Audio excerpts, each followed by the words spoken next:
Craig's stuff. Craig's stuff. Craig's got a lot of stuff. Yeah. Craig's stuff. Craig's stuff. Craig's got a lot of stuff. Hey everybody, welcome to another episode of Craig's Stuff. My name is Craig, and this is some of my stuff. Today we're taking a look at the Diamond Select Wave 3 Lord of the Rings action figures. We have Aragorn here and the Moria Orc. Very excited for these. The figures in this line so far have been very, very okay. But these ones look to be definitely better than the previous offerings from the line. So before we pop these suckers open, let's take a look at the packaging. It is the same packaging that we have been getting from every other figure in the line. It's this nice box packaging, which is fine and I like actually this new style packaging from Diamond. Definitely better than those giant bubble things. One thing I wanted to note about this figure. Now, we'll find out when I pop this thing open. But well, first of all, Aragorn on the back. This has no articulation cuts at all in the promo image here. It's kind of ridiculous. I think this might have been the early rendering or whatever of the figure. But like, why not take like new, like up-to-date photos for your figure so it actually looks correct? Plus, I don't think he has a quiver. We'll see when I open it up, but I don't see a quiver in there. So, I don't know. On the other hand, I believe the Moria Orc is correct on the back. You can see, the articulation cuts and whatnot. So, very cool. These figures are very sweet. Also in this video, we are going to take a look at the completed version of the Sauron Build-A-Figure. So this will be a bit longer of a video. We're going to be looking at 3 different figures because we will finally be able to complete the Sauron Build-A-Figure. So I'm very excited about this one. He's massive. Look how big he is. Oofa. Now, without further ado, I think it is time we pop these suckers open. Alrighty, so we're going to start things off with Aragorn, but before we talk about him, we got to talk about his accessories, and we got a solid assortment here. Of course, first we get the left leg and left arm of Sauron. These are great. We'll take a look at those a little bit later. Then we get his sword and Anduril, as well as a sheath. Not bad. The paint apps on this are a little but you can still see like the sculpted detail on there. You have all the writing on the blade. Still really cool. And that looks really, really nice. I like that a lot. Very cool. As well as the hilt painted not so bad. It's done pretty well. Then it does include a sheath. The sheath, unfortunately, does not go on Aragorn, which is, I guess it's fine. I mean, he does actually have a sheath already on him, but this was technically the sword that was in the sheath. So, I mean, if you really wanted to, you could just switch out the sword. It doesn't really matter. So he has sheaths for the other 2 blades, but he has the exact sheath for this sword, which is nice. Then we, of course, get the torch. This is very well done too. I like the translucent color for the flame. It's nice. At least it doesn't have the light up feature that the old Toy Biz one did. We don't need any of that anymore. And this is a nice upgrade, especially to that piece. Then we have this other blade that's like dagger. Very nice piece. Again, you could see, look at that sculpted detail on there. I love how they're getting in with that kind of detail. It's really, really cool. I'm sure Lord of the Rings buffs know what this is. I do love Lord of the Rings, but I'm not the most knowledgeable about it. Then we have his other sword. This, unfortunately, you can see, it has a bit of a bend to it. It's kind of hard plastic, so I don't really want to try bending it. Like, it does have a little bit of give, but it's definitely not, like, super pliable. And again, not so bad. Same paint scheme as the other sword. It's, it's all right. Now let's take a more in-depth look at Aragorn. Alrighty, so here's our boy Aragorn, and I think so far this is definitely the best figure that they have put out, hands down. Granted, I haven't looked at the orc yet, so we'll see. But this is really, really good. And you can tell it's got all the right articulation cuts, which we'll take a look at in a second. But the paint apps are probably just as good as any of the other ones. But articulation is so important to me that without that kind of stuff, it really can ruin a figure. But this really looks great. I think they did a fantastic job sculpting. Paint apps are really, really good. The face looks solid. I think it's a really, really solid likeness to Vigo. Especially considering they don't use, I don't think that they use the facial scanning, or whatever they call it, the like the Star Wars Black Series or Marvel Legends that Hasbro uses. I forget what they call it. The real face something. I don't know what it's called, but pretty sure it's just painted on. Could be wrong. I don't know. It's really, really, really nice. There's a lot of detail in everything. I love that, you know, even on his gauntlet there, little paint. Not the most well painted piece right there, but there is some detail, especially the sculpting. You can see, look at the detail on his wrist here. So much detail. It looks really, really good. The stuff that doesn't require as much paint, like on his shirt, looks really, really good. I like how there is a little bit of brown fading on his jacket.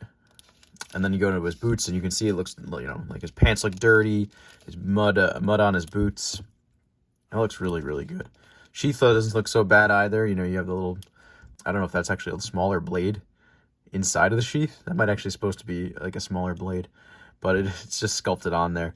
And then this other sheath as well, the gold's really nice. Really, really cool. The only problem I had with paint on this entire figure really is just his neck here. You can see his necklace.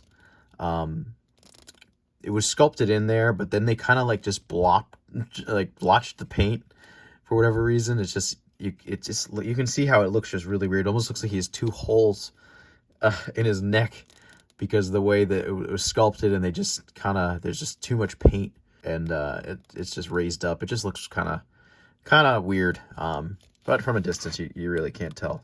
Anywho, let's move on to articulation. His head moves up a little bit. It looks down as well. You do get a little bit of head tilt there, and it does go all the way around. His arms go up to just about 90 degrees. He has that nice upper bicep cut. There we go. See, Legolas could have had it, but nope, they didn't do it. Then you have nice, again, double jointed elbows. Look at that. See, they got double jointed elbows finally. I forget, somebody else might have had them in this series. I don't really know. Then at the wrist, it spins. It goes forward. It goes back. But they use a very weird type of joint here. How it's kind of like just right in the hand. Would have been nice if they used maybe a more modern wrist joint. Would have been better. Although I don't see this type of joint breaking, which is good about it. One thing I want to mention about the hands, he doesn't include two holding hands. He has this like you can kind of put something in this hand, but it's not really like a gripping hand like this, which will not allow him to really. I mean, you probably can get it in there, but it would have been nice just to have an alternate gripping hand so he can hold, at least sturdy, hold like the sword and a torch or whatever, you know. Then at the chest, he just spins left, right. You get some a little bit of tilt. You get some forward. You get some back. And that's really nice that we're getting that there. Then for the legs, they go forward. They don't really go back because, of course, he has that butt there. Again, I don't understand why are they even bothering with the butts when it's totally covered. You didn't need to sculpt the butt in to something that's completely covered. They could have just removed that completely and allowed for some, you know, more range of motion like Mythic Legions. Legs do go pretty far out. There is a nice upper thigh cut there. He has double jointed knees, which are not so bad. Then at the feet, they go forward, they go backwards, and there is a nice ankle pivot as well. Aragorn stands just about 7¼ inches tall. All right, so next up we have the Moria Orc, but before we talk about him, we got to talk about the accessories that are included, and we get, again, an okay assortment. First off, we do get the mace of Sauron, and look at mine, came very, very much, like, bent. This is, like, horrible, actually, how horribly bent that is. And these are very, like, hard plastics. They're not super malleable. I could try, I'm going to try heating it up and maybe fixing this, but it's really, really unfortunate. Maybe I'll grab another one, just another one of these guys to army build that way, and then hey, I'll have a second mace, no big deal. So first he includes this alternate head, which is fantastic. It's gorgeous. I love the eyes under there. Really, really a lot of paint detail. It's all messy, and it's just really, really cool looking. I like this a lot. Really, really accurate to what they look like in the movies, you know. Really cool. And plus, since you got a second head, you can army build them, and that's just awesome. Then we get this this nice sword. Again, it just looks really, you know, like kind of poorly made, which is supposed to be, and it's just really rough and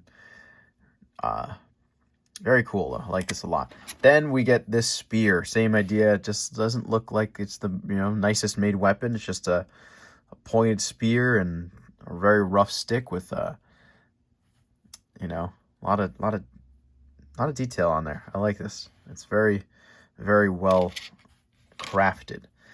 All right, now let's take a look at the figure. All right, so I know I said earlier that Aragorn was the best, but this is definitely the best one. Man, this figure is fantastic. They finally got into their groove, and hopefully the newer ones just continue to be as good as this one, because this is fantastic. It's a shame that, you know, just the generic orc is the best figure in the whole wave. And shout out to my boy Brandon who already had opened his, and we were talking about this, and he thought the same thing. And I know, and man, it's a cool figure. It really is. This is fantastic. All like the painted detail on here, the chainmail. He's got like the little red underneath. Fantastic.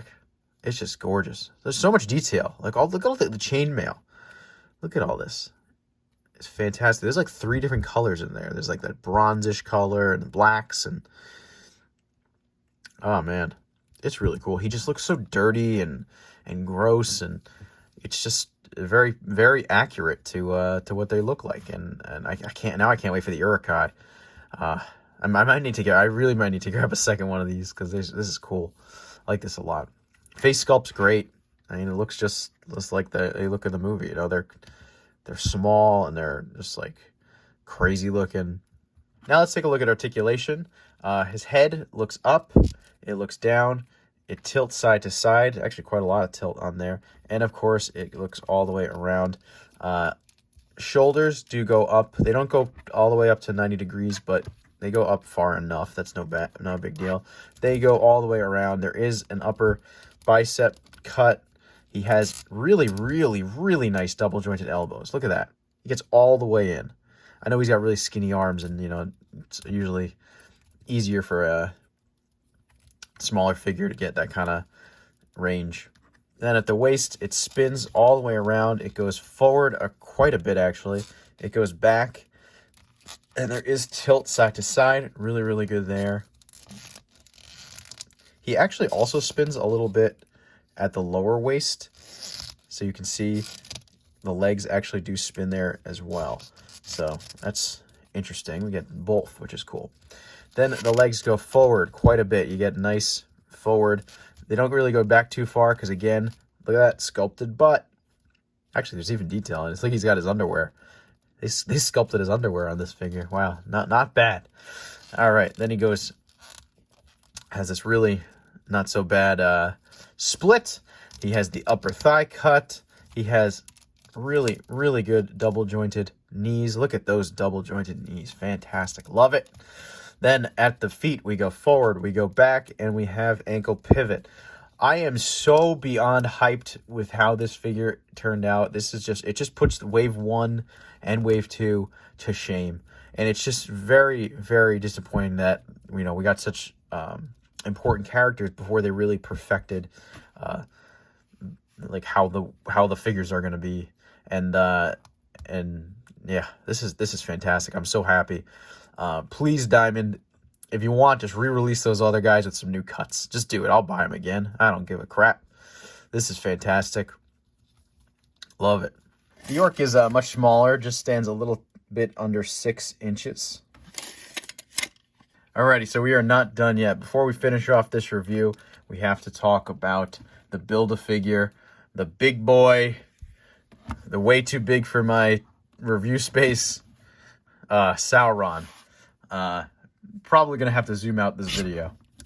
There is our big boy Sauron. There is the full view of him, and he's really, really cool. As you can see, he's massive. Look how much bigger he is than the orc. This is crazy. And then look how much bigger he is than Aragorn. You know, he's much bigger. And as you can see, he pretty much takes up my entire review space. So we're gonna have to figure out how the heck to do this. Alrighty, so we will just take a closer look at him like this. As you can see, it is gorgeous. Mine came with a bit of a bent horn here, which again kind of stinks, just like the bent mace that we got here. And but we don't need to really look at the mace. The figure itself is just really, really cool. It's super spiky, and it's pretty much all the same color throughout the whole thing, aside from, as you could see, just the one ring, which is nicely painted in gold, and that is really, really cool. Of course, he has this really nice cloth cape, which looks great as well. It's just nuts. It is just crazy looking, this figure. It is so much detail. Unfortunately, he does not have the articulation that we now have come to expect from this line, because he was, I imagine, designed early on, and they've already improved so much. So let's take a look at Sauron's articulation. So for his head, it goes up, it goes down, it does tilt side to side, it does go all the way around. Elbows go up to 90 degrees, but unfortunately these shoulder pieces don't really like to stay on. No big deal. He has a, he does not have an upper bicep cut, but he does spin there, so kind of have that. Then he has the single jointed elbow. It does spin at the elbow, but it only goes in about that much, which is kind of lame. Then at the wrist, it does spin, and it goes forward and back, but only on this direction, because this is his sword holding hand. The other wrist, on the other hand, goes forward and back, but in the opposite direction. Then at the waist, he has pretty solid waist motion. Actually goes, look at this, actually a lot. Look at that, crazy amount. He goes forward, he goes backwards, and that tilt is really, really crazy. Then for the legs, they do go forward, although his armor really, really hinders too much motion. And I don't want to force it because I don't want to break anything, but it looks like his leg's only going to go about that far out without really breaking any pieces. And he doesn't really go back, because I imagine he does. And you can see there is a butt under there. But this is very hard plastic, so either way, you're not really going to get too much movement. He does have the upper thigh cut, which obviously he needs, because that's where you pop the legs in. He does have only single jointed knee, but it's pretty solid. Don't mind that at all. Sauron is not the most dynamic of characters anyway, so it's not that big of a deal. Then lastly, we have forward and we have back, and there is ankle pivot on the feet as well. Sauron is massive, standing a little bit over a foot tall. Crazy. And here they are next to the McFarlane Toys Geralt from The Witcher. Here they are next to an SH Figuarts Goku. And here they are next to the Marvel Legends Gibbon. So overall, I really, really, really like these figures. This wave was incredible. This is really a massive improvement for this line, and I'm so excited to finally get some quality Lord of the Rings figures, because Diamond, as long as you keep this standard, you'll be fine moving forward, because the first few were so just keep it up, make some awesome figures. Sauron is a beast. He's super cool looking. He's massive. Hopefully, if you guys continue to do Build-A-Figures, could you maybe not wait an entire year to put out a Build-A-Figure? It took literally an entire year to put this guy together. Like, I mean, it's all right and it keeps you anticipating, I guess. But at the same time, some people might just get tired of it, you know, if they don't have the full guy, you know, and like, especially because they weren't the greatest. But I'm very excited for the next wave. I know a Gandalf is coming out, and we are getting an Uruk-hai. I don't know if there was anything else announced, but we need, you know, we need the rest of our hobbits. You know, we got to get the whole fellowship. We're not too far away. Anyway, if you like this review, make sure you leave a like, comment, and subscribe. Please check out my Instagram. It's at Craig Stuff. Check back every Friday at noon for brand new videos. I will see you guys next time. Later.